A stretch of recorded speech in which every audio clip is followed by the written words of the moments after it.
please also tell me how long it takes to create really strong thought pathways in our brain so that a particular saying or something that soothes us or generally makes us feel good is really easy to access, and we can do it a lot throughout our day really easily without having to fight that urge of not thinking the thought because it's a bit too difficult. But yeah, how long it takes for that thought to become a really easy habitual thought for us just to think through our everyday life. It can vary a bit from person to person, but on average, research suggests it takes roughly 1 to 2 months of consistent repetition to form a solid habit. In other words, if you focus on a particular thought or affirmation daily, around 8 to 12 weeks, it often becomes much easier to access naturally. The key is gentle repetition without pressure. Over time, your brain will start to pull it up more effortlessly. Okay, thanks. And does it, after the 12-week like time, does it get even more solid and more easy to think after that, or does it sort of plateau after 12 weeks? After about that initial couple of months, it can definitely continue to strengthen. It's a bit like a well trodden path. The more you use it, the more automatic and stable it becomes. It doesn't plateau so much as it becomes second nature. You won't need as much conscious effort. At that point, it's like muscle memory, just a natural part of how you think.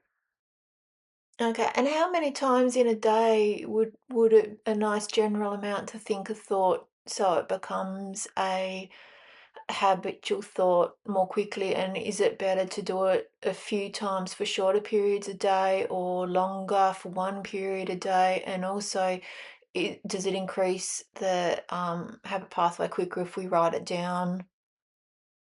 A balanced approach would be to revisit the thought a few times a day, maybe 2 to 3 times. Short, consistent repetitions often work better than one long session. Think of it like gentle nudges throughout the day. And yes, writing it down can reinforce the pathway even more.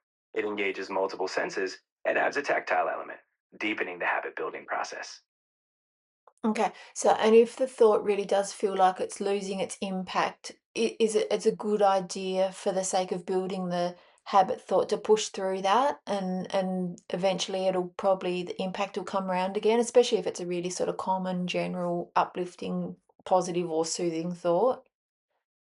If a thought loses its spark, it's okay to gently adjust rather than forcing it. The key is the feeling behind the thought. If it no longer resonates, you can reframe it slightly or tap into a broader, similar positive theme. The habit you're building is less about rigidly repeating the exact same phrase and more about reinforcing a mindset. So, yes, stick with the practice, but feel free to adapt the thought so it continues to feel meaningful. Over time, the impact will become more stable and natural. Yeah, but I've found though that if I do change the thought, then I stop thinking it, and then I'm not getting any sort of thought being habitual in my mind, and so I'm not easy to just it's not easy just to reach for it through my day habitually. That's why I was meaning like I wanted to push through, because I'm sure that thought, if it's a positive thought or a soothing thought, even if it's not having that impact, it's still a really good thought to have as in your mind ready to go. That way, when you're out and about and things are difficult and that, instead of me thinking, "Oh, I've got no habitual thoughts to fall back on," even if it's lost its impact, it's still probably going to be much better for me to have that thought habit in my head. I see what you mean. In that case, it's perfectly okay to keep the thought as your anchor, even when the emotional charge fades a bit. Think of it as a reliable mental tool. By gently repeating it, even without the initial spark, you strengthen the habit. So when you need it, it's there. So, yes, pushing through gently to reinforce the habit is worthwhile. Over time, it will feel easier to reach for, even if it's not always dramatic. Yeah, and even if it's not still having that impact, it's still a really good thing to think a general positive or general soothing thought because it means it's stopping us from thinking negative thoughts, even if it's not having such a positive or profound impact on us anymore. Exactly. Even if the initial emotional boost fades, a positive or calming thought still creates a steady neutral baseline. It keeps your mental space from drifting into negative loops. Over time, even if it feels subtle, it offers a stable foundation. So you're right. It's still a valuable habit, keeping you gently on track. Okay, thank you.